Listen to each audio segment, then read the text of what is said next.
You're live. We're live. Good morning. Today is Wednesday, January 24th. This is the Senate Committee on Transportation. We're going to be talking with the Secretary, members of the Agency of Transportation about the fiscal year 25 budget. So Secretary Flynn, go ahead and take it away. Good morning. For the record, Joe Flynn, Secretary of the Agency of Transportation. With me today online, we have Ernie Patno, who is the Director of District Maintenance and Fleet. And here in the room, Jana Morse, who's the Director of Finance and Administration. Michelle Boomhauer, who is the Director of Policy Planning and Intermodal Development. Bradley Kuchenberger, who is the Chief Financial Officer for the agency. Jeremy Reed, who is the Chief Engineer and the Director of the Highway Division. And Wanda Manoli, who is the Commissioner of the Department of Motor Vehicles. Thank you for having us here, and I will just get right into this. This is a slightly different format than you've seen in past. The way that this appears, all the content is the same, but it's intended to be a very quick overview from a macro level of the agency's budget, understanding that each and every program will be in, I think actually starting today, for a much deeper dive in each portion of the budget. So this is intended to allow us perhaps more time to talk about the budget overall. So the page 2, the slide, I'm assuming this is on behind me, I can't see it. Thank you very much. This just shows the last 7 years and the trend lines, and you'll notice, of course, sort of halfway through fiscal 22, that's when we started to realize the increased investment from 2JA, which will actually continue on through 2026. I would note that the budget being proposed as recommended of $873.3 million is the largest budget in the agency history. And it is, again, in large part the result of the current ongoing investments from 2JA. The next slide. Secretary Flynn, do you have a graph like that that shows the out years, like over 5 years? Are we looking at a decrease, or do you think it's just going to level off that? It will be pretty much, well, I mean, I can't say exactly what the budget will be, but the reauthorization comes for 2 more fiscal years. So it'll be in this ballpark. Okay. Federal Highway Administration has already currently begun to discuss what the next reauthorization framework would look like. And clearly the states and things like AASHTO are lobbying for similar funding expenditures, but it's that's really hard to forecast at this point. The next page shows the breakout of the actual funds themselves. You'll see for the transportation fund, we're looking at $326 million, 486 from federal sources, local and other. And TIB, I would point out, as you recall, you approved us paying off all our bonded indebtedness, I think 2 years ago. So the TIB is poured directly into this budget. There is no debt for the agency.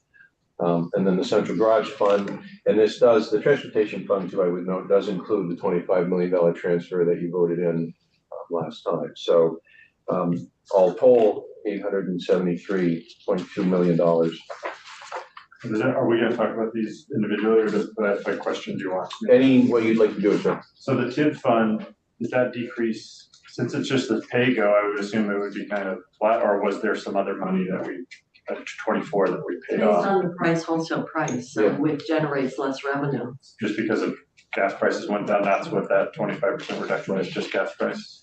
I think, yeah, if I may, just for the record, Bradley Kuchenberger, Agency of Transportation. We, in fiscal 24 and 23, when gas prices were higher, as it's an assessment on fuel, there was higher revenues. There was also some carry forward funds that had been brought in throughout the year. In addition, this past year, we had some additional funding that was kind of paid back into the fund. I think our initial assessment to pay off the debts that we had a couple of years ago, if you recall, we once the final accounting was done, some money was transferred back to the fund. So it's just a bunch of one-time sorts of things, but the TIB fund, we, at this point, since we have no debt to pay off, all of the funding that we receive goes right out Yeah. as pay-go projects. And so that's the total we have available in fiscal 25, 18.7 million. Could I ask about the 25 million, the transportation from the cash fund, which we did last year? Correct. That was the paving, are you referring to the paving and the garage? No, No, that this is didn't, 25 million toward, oh, that we Match. set aside for match. correct. Okay, that's all I want. I was assuming, We just wanted to call out that that is included in the transportation fund number. and we set that aside specifically to provide the match for Correct. the additional federal dollars. Correct, Okay, I That's just, in this fiscal year. correct. yeah, well, it was over a Right, but we're- multi-year, set aside out of that blip of, money. And then we had done the paving and the St. Albans garage. Correct. Yeah. You'll see St. Albans Garage reflected later. Okay. All right, I just was trying to remember all we, Yeah, and if I may, the reason for the transfer, as opposed to just spending out of the cash fund for capital and essential improvements, is really an administrative reason. It's just much easier for us. We're set up to easily spend transportation funds, so we took that appropriation and it's reflected in the operating statement as a transfer into the so transportation. it's not fund. subject to your 5% statutory, It will be next year it will be. because it's appropriated, yeah. The next slide is just a pie chart that shows the revenue sources into the agency, and as you all know, the largest single source of revenue to the agency is the Federal Highway Administration. Second is the state transportation dollars. And then the other grouping of federal funders make up the top three. And then the smaller slices you can see there. The next slide speaks to the report provided last week from the economists and the consensus revenue forecast and the impact that it had across the agency, both in fiscal 24 and fiscal 25, totaling $12 million. You'll see on the left side of the page, those three bullets identify the impacts to fiscal 24 and the actions taken to meet that downgrade. And the right side of the page shows the impacts for fiscal 25 forecasted and the actions that we've taken to meet that downgrade. In a nutshell, with respect to fiscal 25, from our original internal, intention, when we received the downgrade, we looked at some things like we had some funds setting aside for a SharePoint upgrade, which we could defer. We canceled a salt shed in Jamaica, Vermont, which we can do. It's our shed, not a local shed, and it's certainly capable of going another year or so. We had a modest reduction in statewide maintenance of $200,000. We did reduce district leveling, and that, as you know from your experience, is always a moving number because depending on how the winter goes, if there's any carry forward, we can rebuild that number. This does not mean there will be no district leveling. What I'm saying here is everything I'm talking about, the numbers were simply reduced so that we could get to that $6 million overall reduction for fiscal 25 that the economist said we needed to target. A few other things, a slight reduction of $175,000 in the tree and brush removal work around the state of Vermont, $500,000 reduction in mowing. Again, that's not eliminating mowing. A certain $600,000 in culverts, and some of that we actually looked, and some of the culverts that we had planned were prior to paving projects that we had planned, which makes sense. You replace the culverts first. Some of the paving projects had to be pushed out because we'll talk in a moment about some of the emergency repair projects as a result of the storms that had to be inserted in.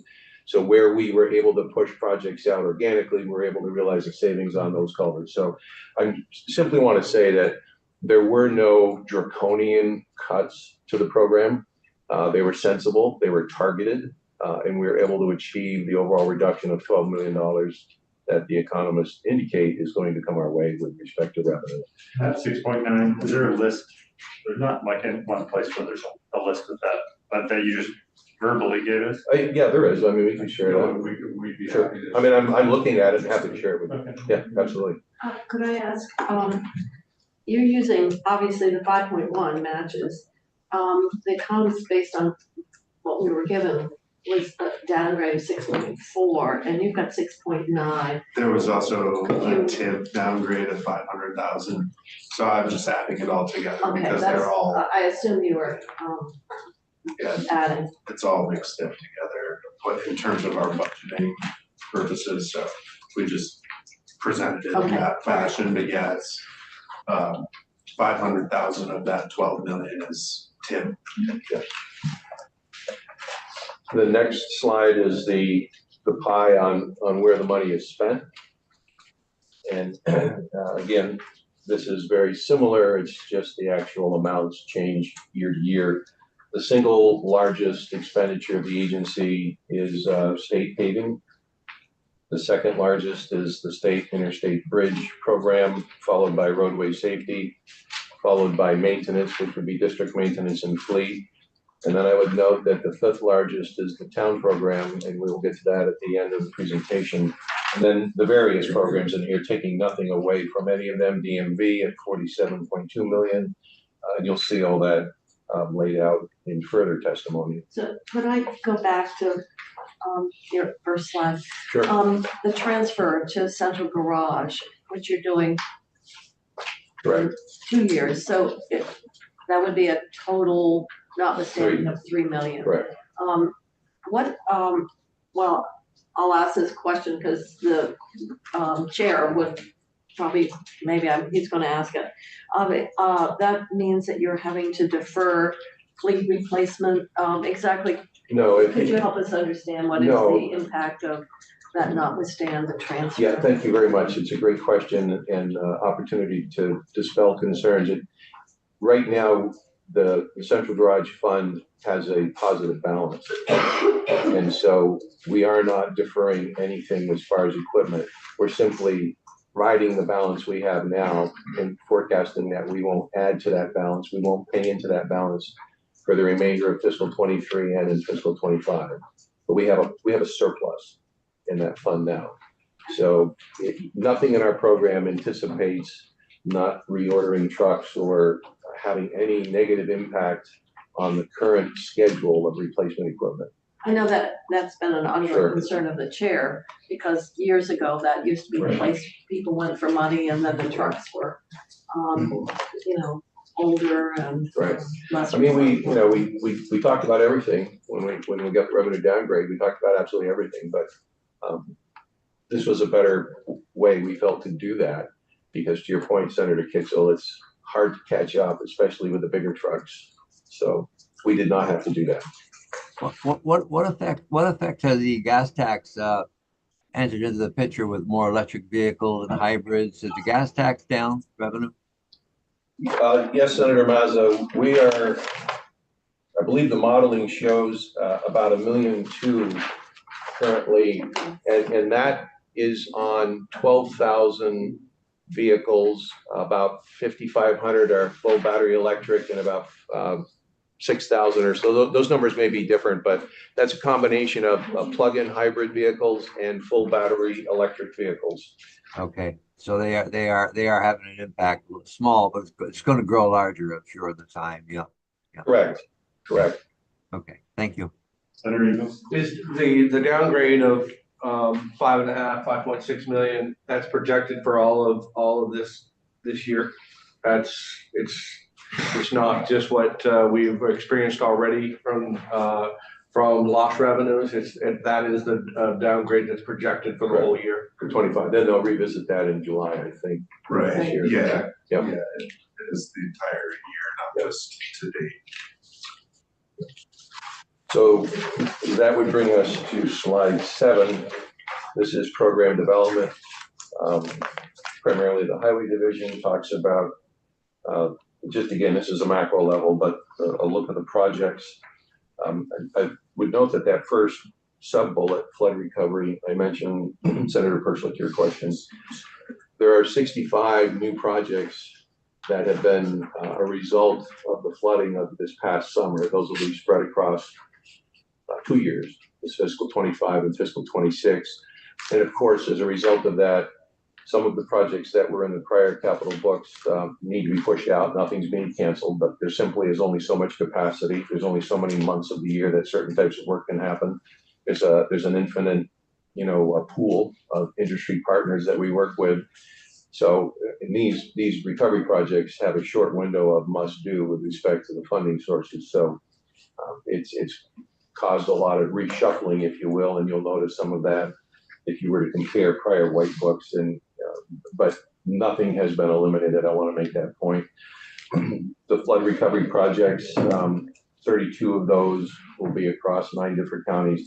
And again, I want to reiterate that, like when the highway division comes in and they'll dig in deeper and talk more about specific projects and exactly where they are and how things may have to been readjusted. 48 paving projects across 13 counties in the state, state and interstate bridge projects. Who doesn't get anyone? I'm sorry, I believe that's Grand Isle County, and I didn't. They got the bridge. Well, I think we're in good shape, so I think we're able to. Glory of that bridge.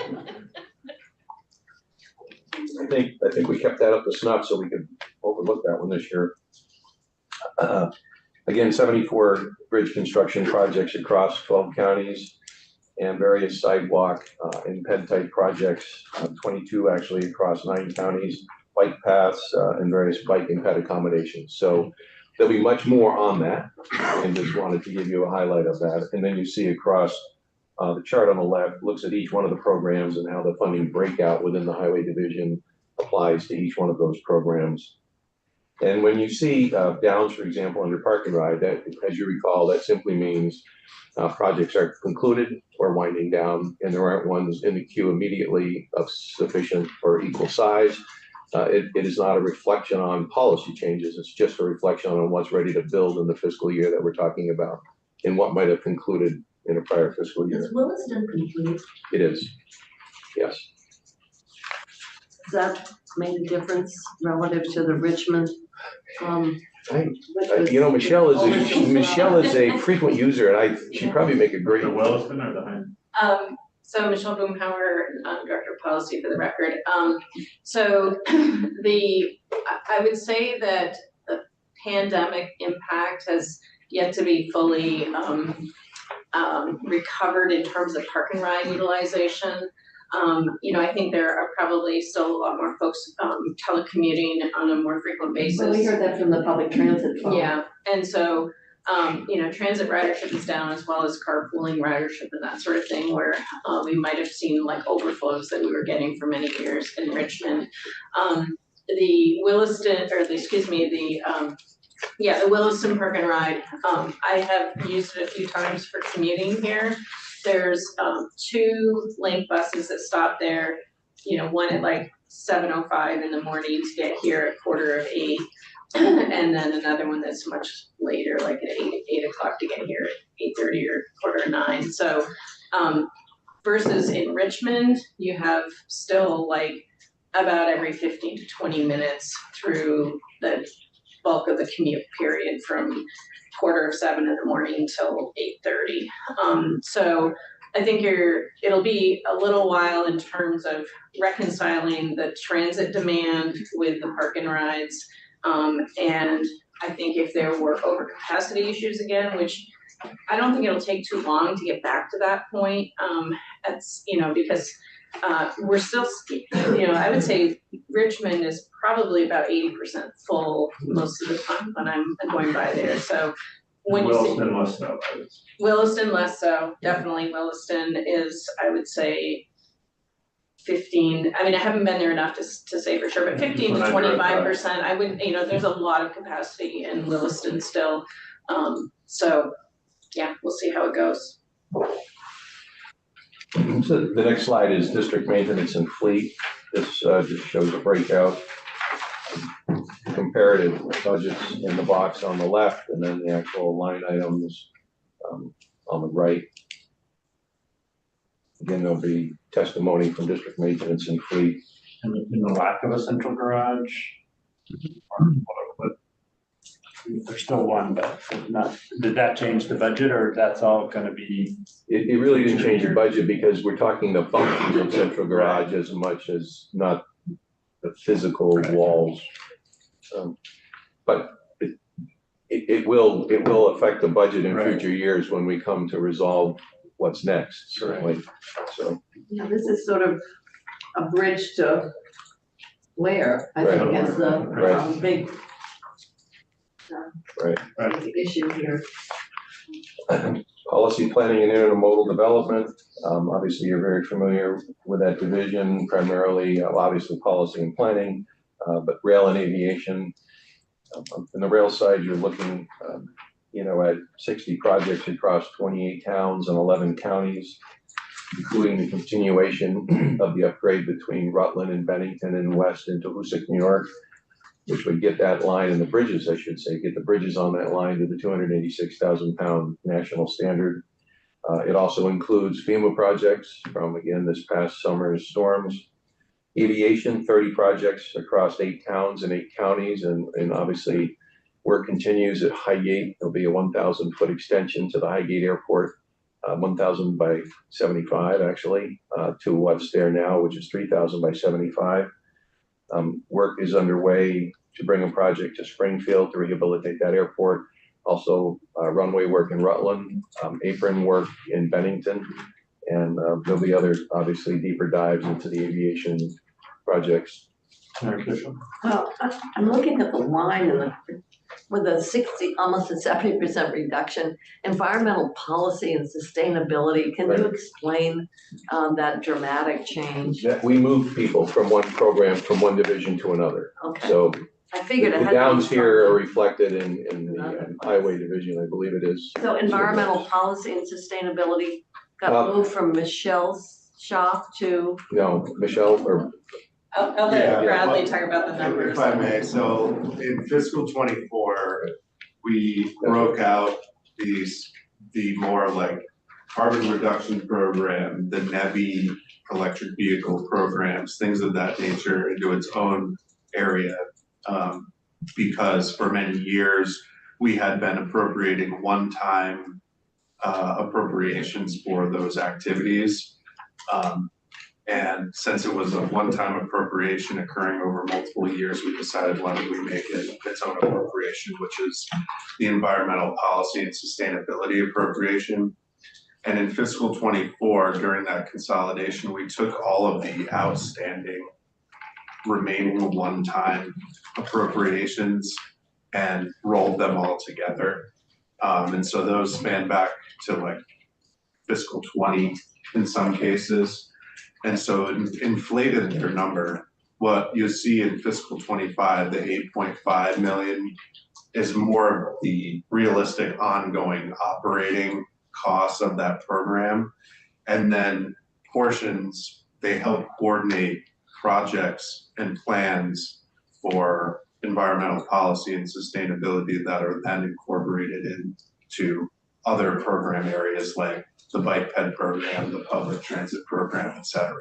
So I think what you'll see in an ongoing way for that budget is more than 8.5 million, which is now not reflective of all of those one-time dollars that we had to consolidate in one you spot. should annotate that or something, because people are gonna say, oh my God, in this environment with climate change, Yeah. what are you doing reducing policy and sustainability by 70%? I mean, that's unfortunately gonna be, and without the additional explanation, it appears that you've gone in and kind of eviscerated a key area related to,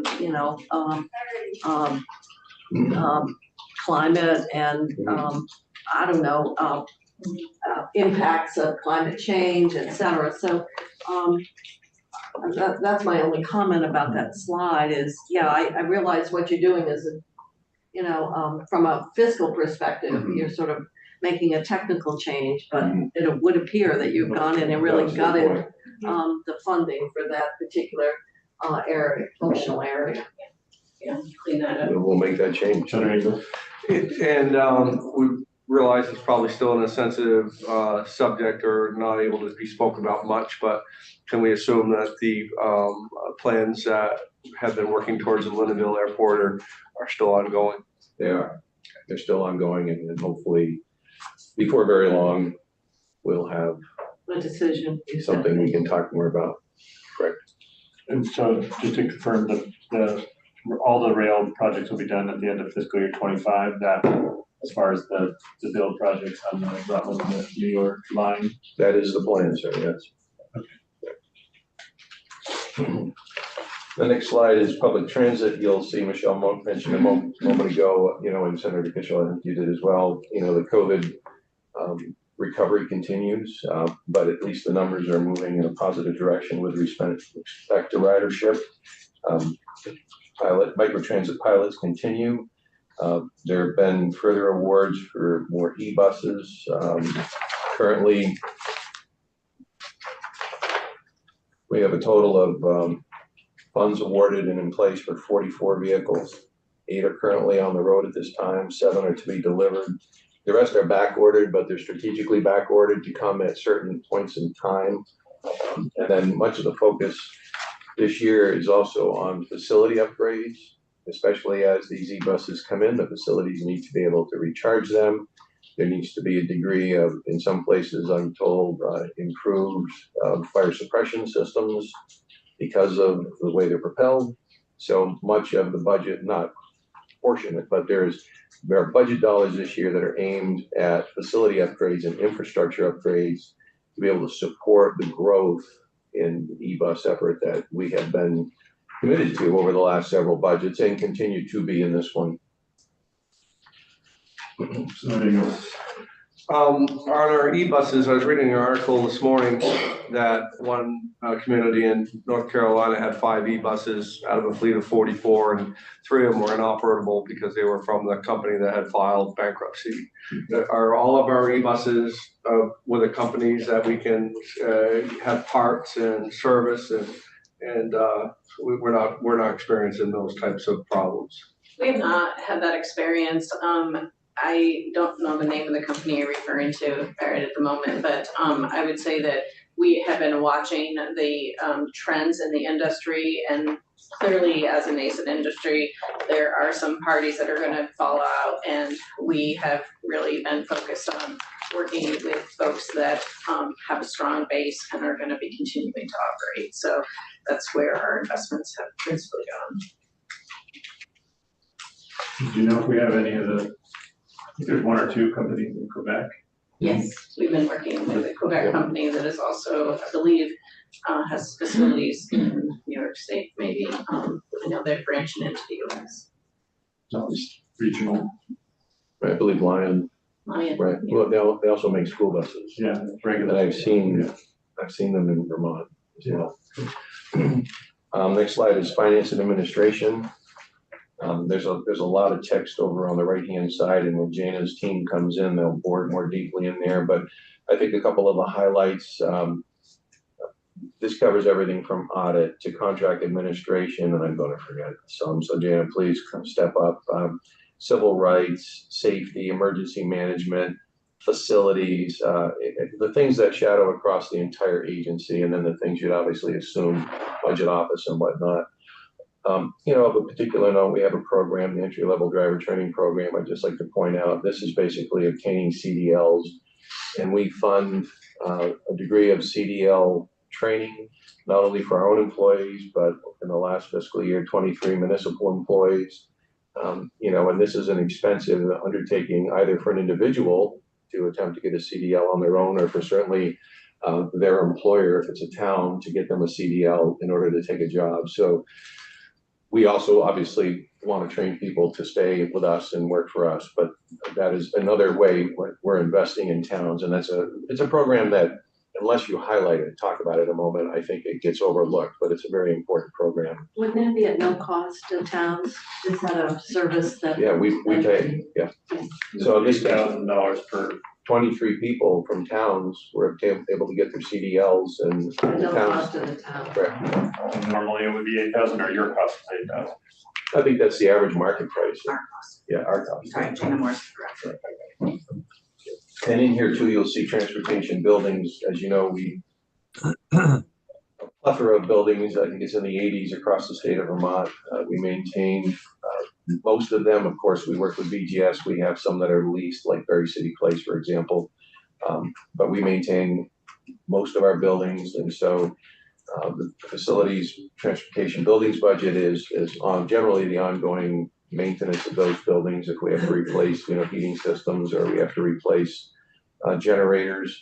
Of course, this year it's showing construction beginning, and hopefully the contract documents, if they're not signed as I speak, they are with the contractor to be signed. They're all signed on our side to start the construction for the District 8 facility in Swanton Town, which is right over the line from St. Albans Town at exit 20, up 89. Is that the good new garage? Correct. It's technically in the St. Albans garage. Well, it was formerly the St. Albans garage, but the land we were able to buy is right over the line in Swanton. And it's when we were talking about this with you all, I think we began a few years ago. It is about 700 or 800 feet from the interstate exit versus 2.5 miles from the interstate exit where it is today. And where it is today, you have to travel through residential neighborhoods with wings and plows in the wintertime to get to the garage. Oh, but, We saw the video of it. last yeah, we week. did. I was just, And the other acquisition, obviously, was quite a bit of acreage in order to deal with the Franklin County Airport. It seemed like it was prime real estate in many regards. yes, I mean, Do you have a plan? I don't remember how many acres you ended up having to buy, but it's, I believe, 136 acres, Senator Kitchell. Yes, I'd say the answer is yes and no. Some of it, we do have a plan. Some of it extends directly to the south and abuts Route 78, Right. which has certainly future opportunity. It also goes all the way over to Airport Road. So the state did not own that whole sort of prime area. It gives us more buildable lots on Airport Road. There's a lot, we actually go to the west now and abut the Missisquoi Valley Union High School property. And then to the northwest, we abut town of Highgate. I'm told that in the area to the west, there is some wetland. I've been on part of the property. I've not been on that part. There's some wooded area up there too. There's a very nice flat spot along Route 78. It's probably, I don't know, 1.5 acres or 2. That's a hayfield right now, just before you get to the high school or just after, depending on what direction. So there's a lot of potential, and frankly too, we're working close with Fish and Wildlife, as you know, and it gives us a little more breathing room with respect to, mitigation for endangered species without completely constraining us. So I think in the end, it'll serve both those sort of unique interests there even better. But I would like to go back, if I could, to the District 8 facility in Swanton for a moment and simply get on the record that not only are we able to build a new district garage and then hopefully in another year or so a district office, we had to eliminate that this time around simply because we had some costs that we didn't plan on because of the water line. We had to reroute that. But this investment that's been proposed and approved by you is now bringing a water line and putting a road into a growth center that's been designated by the town of Swanton, and we'll be the first occupant in there. So, it's carried in our budgets, and it's something that we have to expend the money for, and we're grateful for that support. But if you look ahead to the future opportunity for that area for the town of Swanton, because it is in their designated growth area, and we will be the first tenant, and I wouldn't and shouldn't perhaps say whom, but someone has reached out to us for information because they're looking at land that might be even abutting us, and information because we're putting in the road. So that's an investment really that's much greater than simply facilitating the district garage. But again, we will try in our fiscal 26 budget to put the office building back in, but we had to cut that this year now because of the extra price of the water line, because of the routing we took. But construction should be underway soon, we hope. The next page is the Department of Motor Vehicles. I know, as you know, in our testimony a week or two ago, The first phase of the core system went live in November, and it was great work by all involved, and the commissioner and her team deserve a lot of credit for that, as well as the Agency of Digital Services and our partner FAST. Modest overall increase, much of it is personal services, and again, there will be more in-depth testimony from the commissioner and her entire team from DMV. The next page is town highway programs, and I want to know that the $100 million number. A couple of years ago, there were some wild swings because we canceled a lot of programs during COVID because towns didn't have the match money. Nobody had the ability to get projects out the door. And then we doubled the investment in the year after that.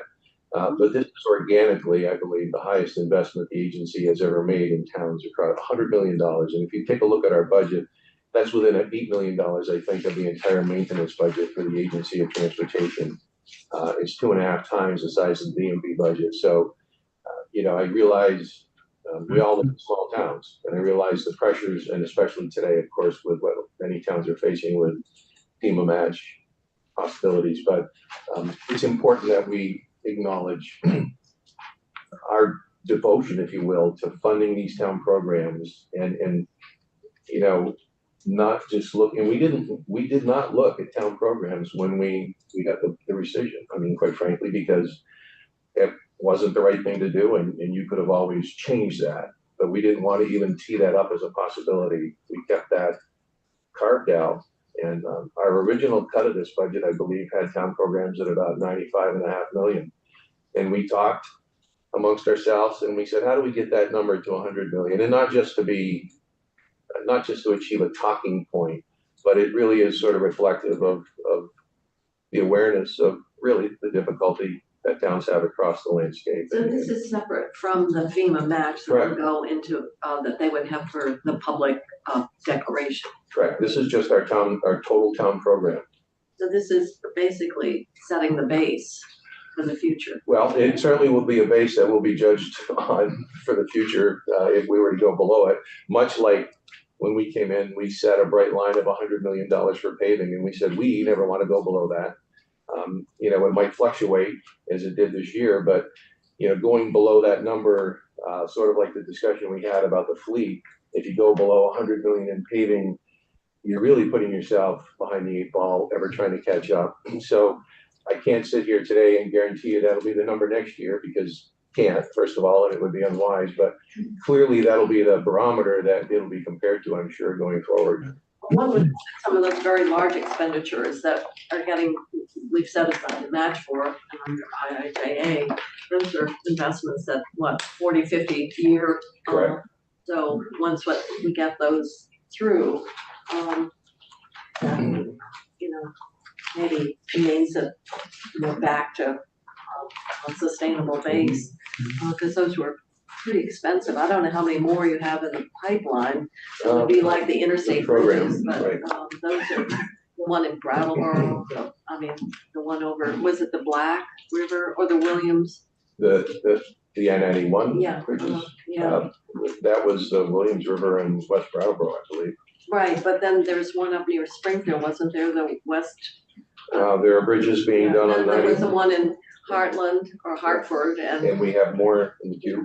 so once we get those. done, there'll be 10 more to do. Right, big culvert project up in Lincoln. I don't know. I mean, it just seems like if they all came in sort of at the similar time, and we're replacing them all within that 40, 50 year cycle, sort of like pensions, if you can live to 2038, we're gonna be freed up because we underfunded pensions, but. But we've talked before, but we're really in an era now where much of the infrastructure that was the original interstate system is in need of replacement, not just ongoing repair. I mean, when you look at some of the culverts and these bridges you talked about, and there'll be more, they're safe, they're functional, but the prudent planning is we can't rely on them forever because they are approaching the original engineered life cycle. And we have had,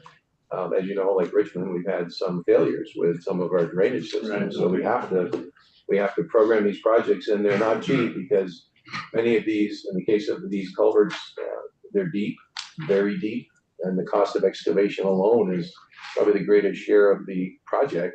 It's not simply the new pipe or the new box. Senator Ableton and Senator Schiff. Are we seeing inflation, pressures coming down or about the same of where they were last year when we put this budget together? I mean, is it quite possible that even though we're down on paving, by $10 million, that we could probably be about the same amount of miles paved, or what are we feeling on that? Well, I mean, in particular, I read and hear on the news that, yes, inflation has come down, but then the caveat is from its highest point and still much greater than what it was, say, 3.5 years ago. There's a lot, fuel prices have come down, and fuel prices affect our projects, and they do affect paving. I did learn last week that, we're not insulated in Vermont, and geopolitics have a big impact. And right now, I've been told by some suppliers that certain commodities that go through the Red Sea are absolutely 30 to 40% higher because of the threat from terrorists and attacks on shipping. So not just perhaps the cost of running those ships, because fuel is slightly higher, but the security threat to those ships today is being reflected both in delays in transit time and costs for increased security, or in some cases, rerouting shipping routes to avoid the Red Sea and the Suez Canal altogether. And so we aren't isolated from that. And again, I'm told that many at least of the parts and pieces of those, aside from raw material, but in some of our industry partners' processes, they have parts and pieces for machinery and things that come from, whether it's China or the Far East, that's the transit route.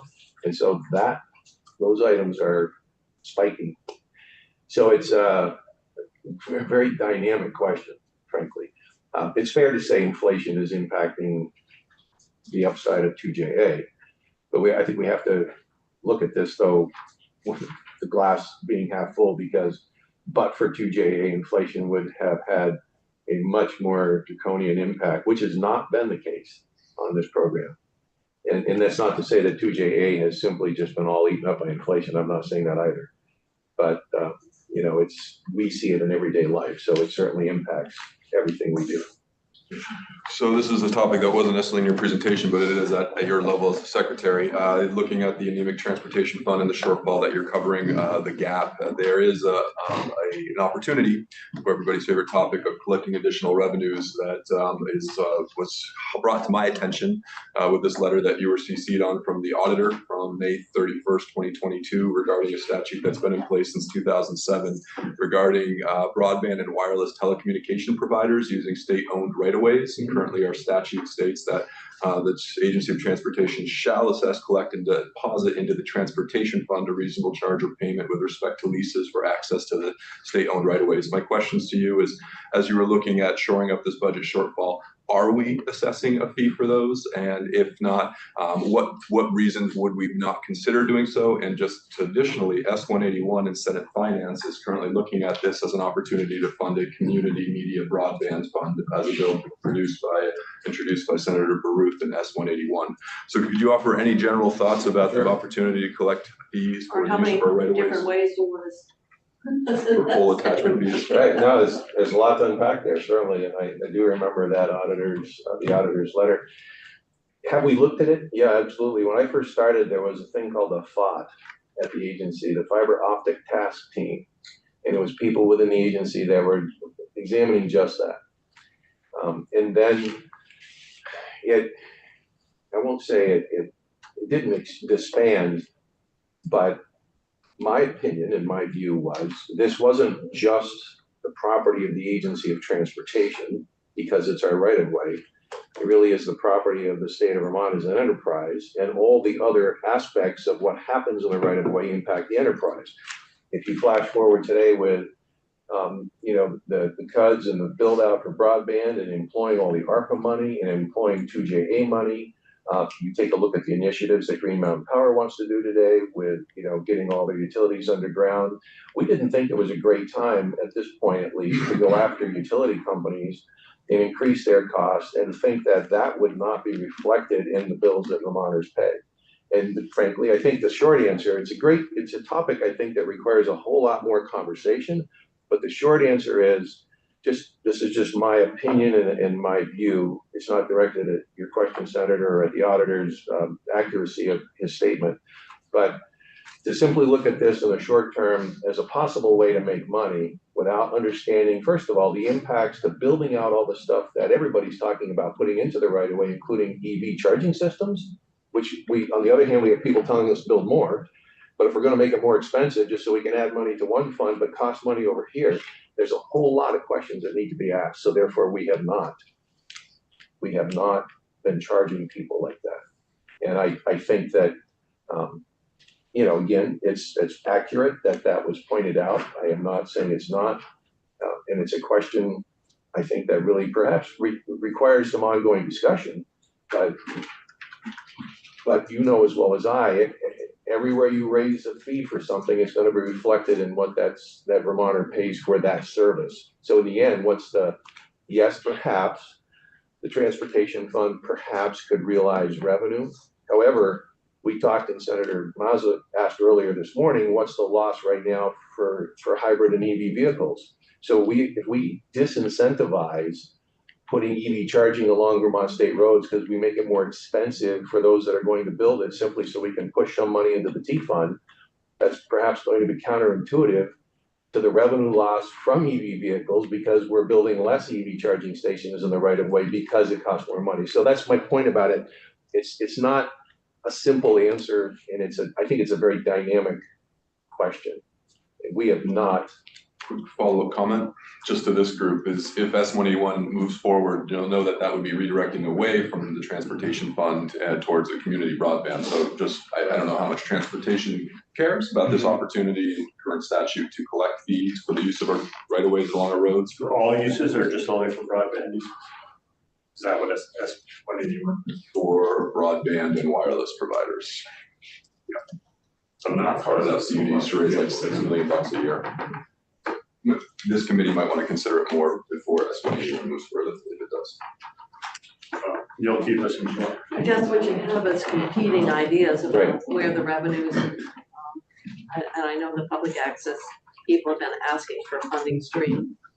Maintain the right of ways. We mow them, we plow them, we're doing these culverts. So do others, maybe in a further conversation would be, I'd be curious how many other states charge a public or a pole attachment fee of some sort. How we see it there.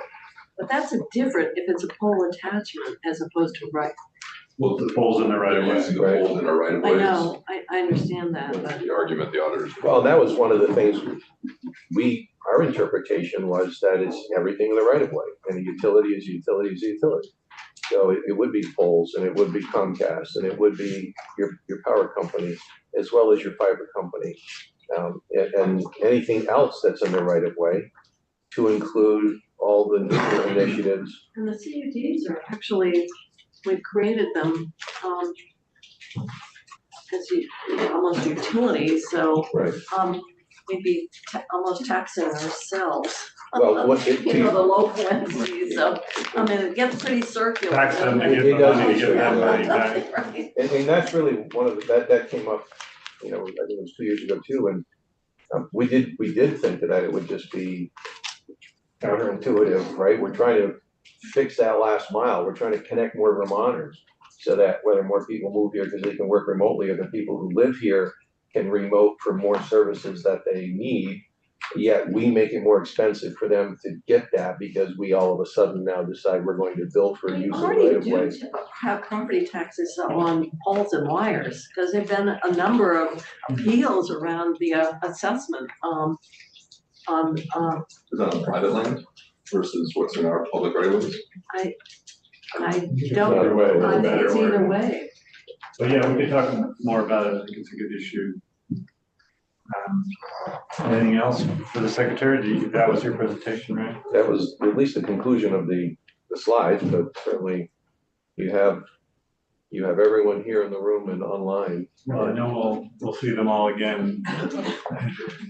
So we can do that. We have, discussion about child car seats. So I'm trying to bring the car seats in here. We can move to that issue and Oh, are we on? talk more about the budget.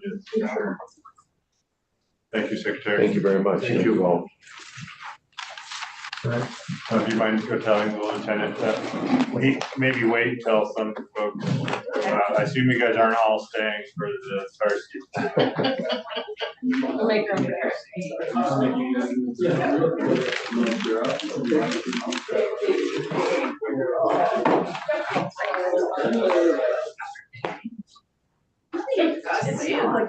He's ready, he's waiting for the room to clear out. Okay, thank you.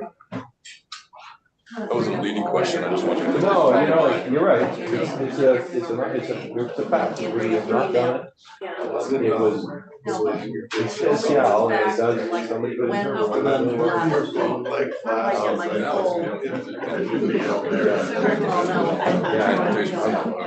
Yeah, I know. You know, I think the right way is still, I've never had that where it's only. it's still evolving. If you had a situation where the right of way is static, everything that's gonna be. There's nothing after Then I that. think you can have that conversation, but especially to the point about road And expansion. then, are you sure you're? I sure thought I would have definitely got the way to turn around and started charging, the CUDs. Or worse yet, only look at them and not charging everyone else. See, Right, is that all? We carves them out and it still raises $6 million. It seems like they're not. They're there. Where are they? For I years. don't know. I'm usually not traction, but I don't know the chair, so. It's certainly, it's a complicated, Archive. it's a good topic to discuss. Oh, y'all don't like fees, but you know. Well, you're right, no, who does? All right, well, we're. Anyway, Yep. All right, thank you. They got props too, child seats. I saw that. Yeah. I got pretty good at selling that. Yeah. Some tricks to it, you gotta get your. You're gonna be a contortionist. You do, you really do. The rear facing. One muscle you never knew you had. They weren't rear facing 40 years ago. I didn't have to. We were just losing the back of the station. Like, Yeah, when we grew up, yeah. I remember, trips to the White Mountains in the back of the state. Can you imagine that? They're right in the back of it. And two. Yeah, Yeah. we would just have like 6 kids at the time, my dad. Driving on the highway. That's true. Yeah. Which to leave? Okay, we didn't take a break, so this is still Senate Transportation. We're gonna hear from Lieutenant Alan Horton from the Highway Safety Coordinator from the Safety Alliance. We're gonna talk to him about car seats. We have Bill S-187 that deals with car seats. We're thinking about adding some language, depending on the testimony, adding that to the miscellaneous tax bill. So, Lieutenant, take it away. Good morning, I'm Lieutenant Fortin. I'm a retired police officer after 29.5 years with Shelburne Police Department. The last 5.5 years I've worked for Chittenden County Sheriff as a grants coordinator. I coordinate grants through 5 counties for enforcement and education. I do Chittenden, Grand Isle, Franklin, Lamoille, and Orleans counties. Back in 1998, I became a child seat technician to help parents and caregivers install their car seats. About 5 years ago, I became one of the instructors for that program. So I've been in there all along. I've got some packets here. I also emailed those to you, so there's 2 more. And then we'll do a quick round of introductions. There you go. Yes, Senator Russ Ingles, Essex District. Nice to meet you. Nice to meet you. Andrew Purchase Center for the Washington County District, which includes Stowe and a couple other towns. Did you get one of these? Jane Kitchell from Caledonia District. Guess you're not in Yeah, so I guess my area of the state. Chittenden Southeast, including Shaw. Oh, nice, thanks. And Senator Mazza. Dick Mazza, Grand Isle, Colchester District.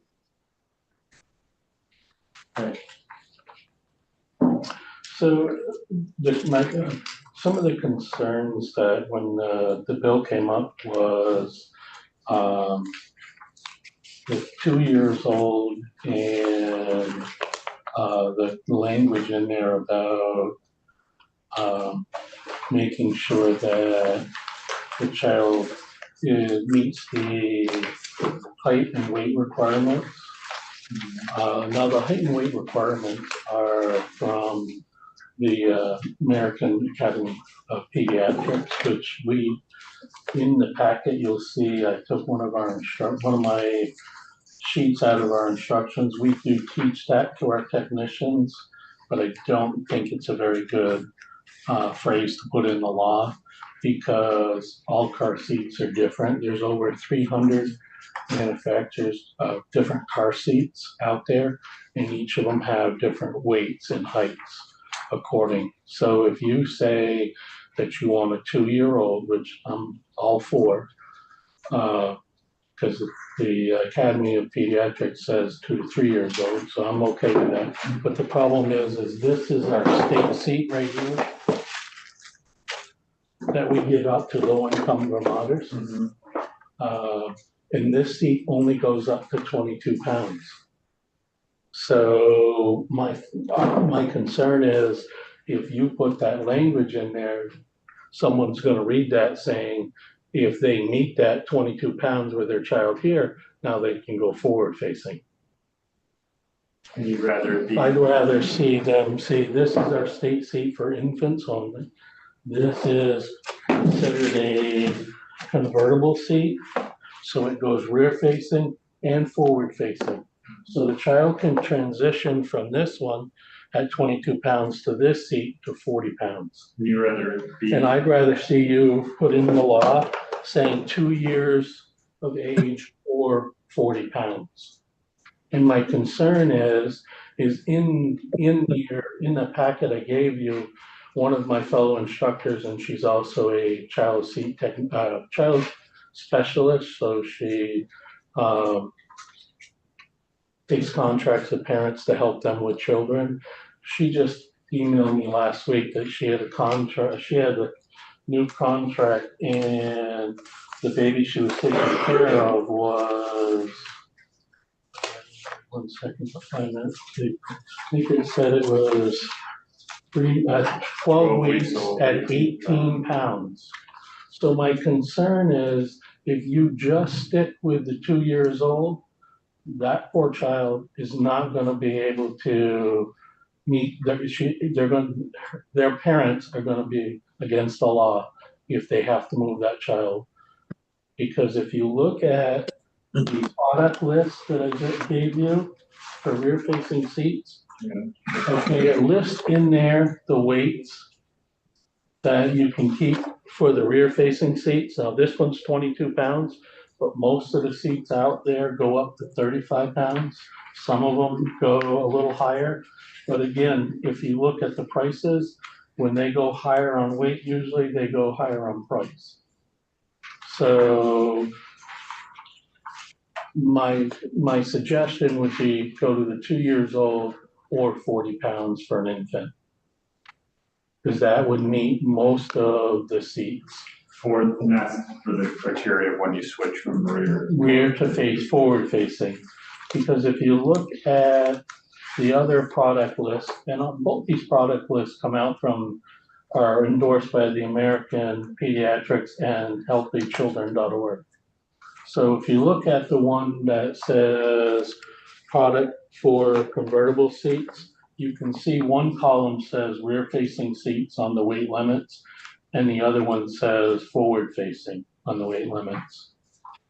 So in most of these seats that are rear facing, these here that are rear facing, you can go at least 40 pounds. Some of them go a little higher.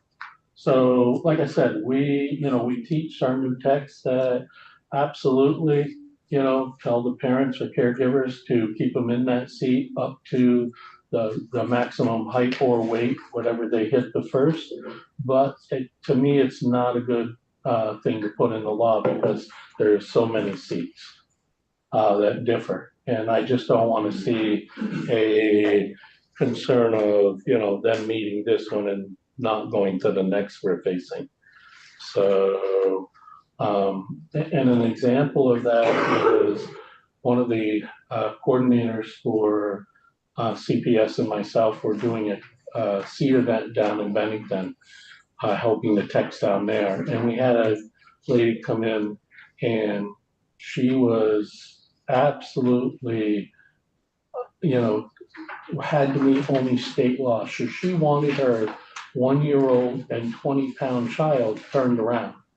Now the coordinator, because it met the law, not the safety. You know what I'm saying? So, we talked, the coordinator talked to her, I talked to her for about 10 minutes and still couldn't get her to tell her all the safety features of keeping them rear facing, the neck and the spine being more, protected rear facing. But she went away with the child facing forward. Because of the current law. Because of the current law. Because right now it's just 20 pounds. Right, Doesn't matter what the 1-year-old age. and 20 pounds is what it says in Vermont law. Right. Yeah, so I'm suggesting go to 2 years old and, 2 years old or 40 pounds. So that's not, discriminating against the children who might have an eating disorder or weight issue. Then we're not, discriminating against them so that they can meet the state law. And also, the next part of it is when you go forward facing.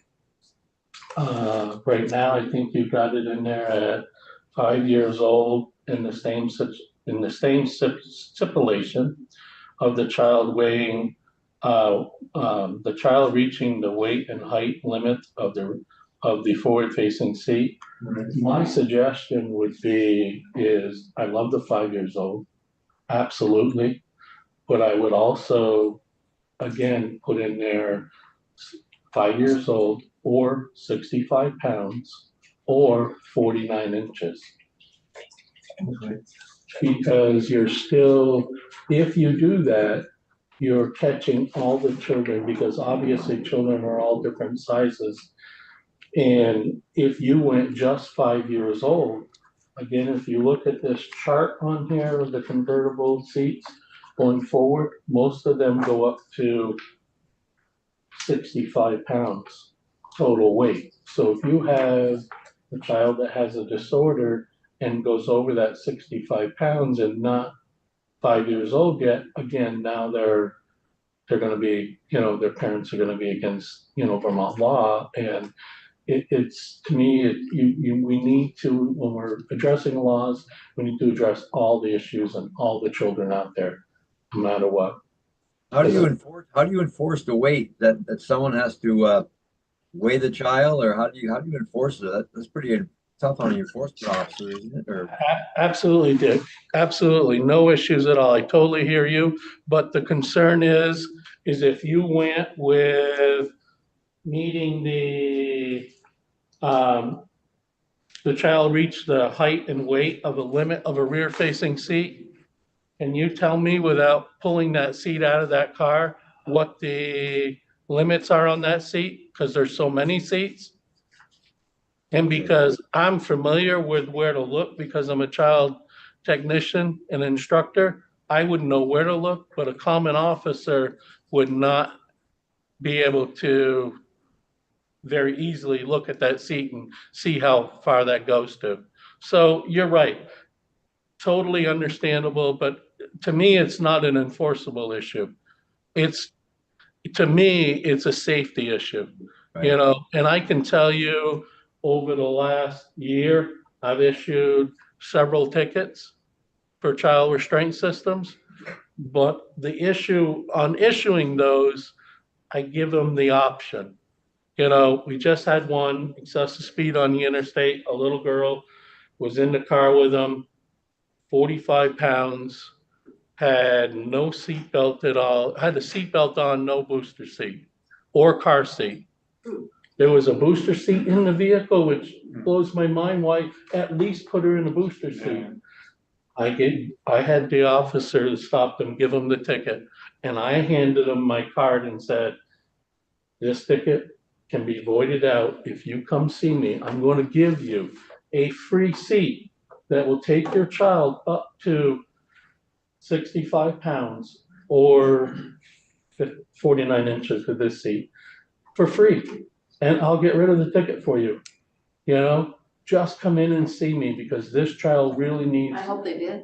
They did. And that's, you know, and again, I have dealt with this over the years with other departments doing that same thing, telling the parents or caregivers to go in and see the technicians, and then the technicians calls the officer and has the ticket voided. Because here again, it's $25. You know what I'm saying? To me, it's more of a, I'd rather see them safe than worry about a $25 ticket out there. So can you just remind me, it's been a while since I had kids. Yep. So there's kind of three criteria. There's a line where you go from rear to front. There's a line where you go to a booster seat, and then there's a line where you're out of it. See, now, this is why we're suggesting this is all these, what we're suggesting comes from the American Academy of Pediatrics suggestions is the 2 and 40 pounds from rear facing to forward facing. Or, because we don't want to catch that one child that's in there that may have that weight disorder. But if I'm got a 2-year-old who weighs 35 pounds. Yep. Maybe exactly, then we would suggest to you that you keep them in there until the 40 pounds, but at least you've met the 2 years old. And the issue on the year wise is the bones are getting harder as they get older, you know, so, you know, we keep them rear facing because they have that whole back for the spine and neck and back area that covers that. So when they turn around, then they become the 5-point harness thing. So from 0 to the 40 or 2 pounds, they would be rear facing. And once they get past that, they go to a front facing. Till 5 years old. And then at that point, they can 65 pounds or 4'9", then they can go to a booster. And then after this was booster, I think you guys put in there, I think at 8 years old, which I'm okay with.